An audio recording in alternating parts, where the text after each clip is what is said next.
You are tuned into the Shattered Podcast, Cellbound Edition, with your host, D. Elias. Today on Cellbound, I have Regina Trusley with me. Thank you very much, Regina. Take us back to your childhood. I had a pretty good childhood growing up. My parents, they drank a lot, but there was no drugs or nothing like that. I played with my cousins. My mom always made sure supper was cooked. We were fed and put to bed at a certain time. You had a normal childhood. Yeah, I would say normal, besides, the drinking. But, like I say, my mom quit drinking when I was like 10, I think. So, I had a pretty good childhood. Right. And then, at the age of 24, your mom passed away. What happened? She had breast cancer. Okay. And from that point forward, your life just kind of spiraled out of control. Yeah, a lot.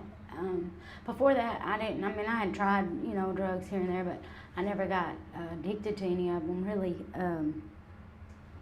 I guess life happened after my mom passed away, is how you could say it. You were just trying to find something to dull the pain of losing your mom? Yeah, I remember when I was looking at my mom in her coffin thinking it didn't really matter what we did, because in the end, it's just we die. So I know that's not a It right makes you thing. question life itself. It does. When you lose someone that you truly love. So what happened from that point forward? I just went numb. I asked God to numb my heart, and I believe that He did. I just went numb. I didn't have a lot of emotion or feeling for a long time. Did you not feel like you had anybody at that point in time in No, your I life didn't. that you could lean on or turn to? I didn't. I felt lost, out of place. I felt like an orphan. Right. What drugs were you using at that time? I did hydrocodones and meth. And for how many years? You were 24. 24. Let's see, 24. I'm 32 now, so it's 8 years. In the course of 8 years, your life spiraled out of control. Yeah, it did. When was the first time that you were arrested? I got for drugs, I was arrested in, it's been 3 or 4 years ago, I think 2017. I had a possession charge. A possession of meth? Yes. Possession of the methamphetamine, yeah. And you got probation out of that? No, I got the RSAT program. That's when you done the RSAT? Yeah, I had a 6-year suspended sentence with completion of the RSAT program. And then you were sent to Little Rock to a rehab? Yeah, because I didn't, I did 3 months, in the jail, Mm-hmm. and then 2 months when I got out, I didn't show up for 2 of my drug tests, so. Because you knew you wouldn't pass it? Yes, and I ran for a year. I had a warrant for about a year, and During that time, when you didn't come in to do the drug test because you knew you wouldn't pass it. yes, ma'am. What happened that you felt? When I got out, I went back to the same people, places, and things. I didn't change anything, actually. I didn't change anything. But at that time, we didn't have the Metamorphosis House. Now they've got the Metamorphosis House, so I know that's a big help. Right. And so I just, went back. To what you knew? Yeah. Well, and like I said, both my parents are gone. My dad died about a year after my mom passed away. And so I didn't really have a support system at the time. I didn't think I did. I really, now I realize I did. But, Right. So. The most comfort zone that you felt was the friends that were not good. Yes. you thought that they were good for you, but they was not. Well, it's not that I don't think that I thought they were good for me. I knew they weren't good for me, but that's all that's all really all. That's all you thought you had. Yes. So you failed the drug test and you stayed hid out for a year. Yeah, about a year. And then you were arrested again. Yes. And sent to rehab. Yes, in Little Rock. I was supposed to complete 18 months of rehab in Little Rock. How long did that last? I was up there for about 5 months. What happened that you felt like you just could not bear that? Really, I got isolated up there. It was hard to get a support system up there because people that left the rehab, we weren't allowed to talk to them. We were kind of in a group to ourselves, and we weren't allowed to just socialize with everybody. Secluded. Yeah, and so I started isolating myself, and I got homesick. I was up there by myself, and you needed someone that you felt you could trust. Yeah. So you call your boyfriend, Louis. Yes, I did. I called Louis, and he come and got me. But the bad thing in that was he was still using. He was not And that's another clean. thing. I was worried. I was worried up there. Me being clean and stuff. I knew he was still using, and I was worried to death about him. Worried, and not realizing that. It's easier for somebody to drag you down rather than for you to pull them up. Right. So me in my head, I'm thinking, well, I'm gonna get him clean, and I'm gonna, Your intentions was good. Yeah, and so the exact opposite happened, of course. But yeah. So you walked away after 5 months from the 18-month program. Yes, ma'am. I did. And at that time, you felt certain that a warrant would be out for you. Yeah, because, I had talked to the guy that put me in the rehab up there, Muskie Harris, and he told me that I had a warrant, and also, he had told, I had opened up a secondary, because I had an open DHS case, and I opened up a secondary case up there in Little Rock, and he had told my caseworker up there I could do whatever I needed to do in order to get my little girl back, as long as I was compliant with the DHS and had clean drug tests coming in. So he didn't say, he said I could get a house, I could, so he didn't specify how to do that in Little Rock. Right. And that I could get a job and do what I needed to do. So Louis had us a house down here, a 6-month rental agreement and all that. And whenever he found out I come down here, he was like, he told the DHS down here I was not compliant. So when I called him and he didn't answer. And when I texted him, I was like, what's going on? He said, I'm not over your case anymore. You'll have to talk to a prosecutor about it. So that's how that went. So that you assumed by that. Then I just knew I had a warrant. So Right.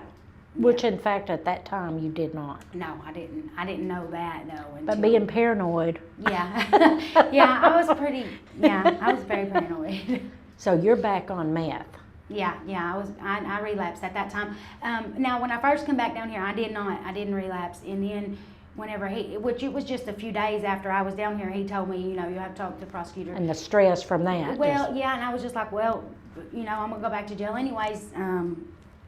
Yeah, so I was just like, forget it. And Right. Didn't can't have beat the them, right. join them. You didn't have the right attitude, yeah. But yeah. So what happened then? How long were you? Till October. And the longer, I went, I was paranoid, but then I thought, there's no, what's going on here, because I know if I had a warrant, it's not hard to find somebody in Spear Right. County, And So you didn't run anywhere. You stayed right here local. yeah, I stayed local. And whenever my court date came, I went to court. I showed up for court because I'm tired of running. I'm just ready to get everything behind me and just. At that point, and you and Louis were together. Mm-hmm. Were y'all both just tired of living that life? Yes, ma'am. We were both. He had what did he do? He done something. He was on an ankle monitor too at the time. And when it was time for his court, we discussed it. We discussed it, and we just said, look, we're just gonna go. Yeah, he stole the popsicles and the pork chops while so he committed a whole new crime. Yes, he did. He did. Yeah.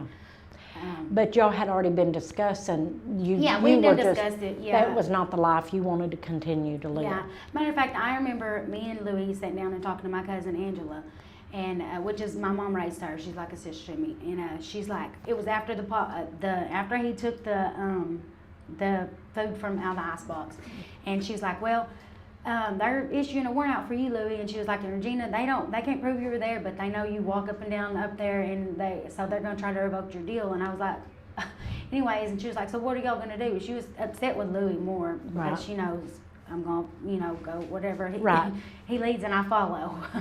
But anyways, and we was like, look, Angie, we're just gonna go turn ourselves in. If they issue warrants or whatever, we're just gonna go do our time, get this over with, and just start over. And and she was so mad, she was so angry. She was like, what are you talking about? She was like, y'all just get, so y'all, that's it, y'all just gonna go to prison. I was like, well, I was like, if that's what it takes, that's what we're just gonna have to do, and we're gonna do it together, so that way we can come out clean together and, just get it behind us, everything behind us. We won't have nothing to run from, we won't have nothing pushing us to, relapse and not, just throw our hands up and not care.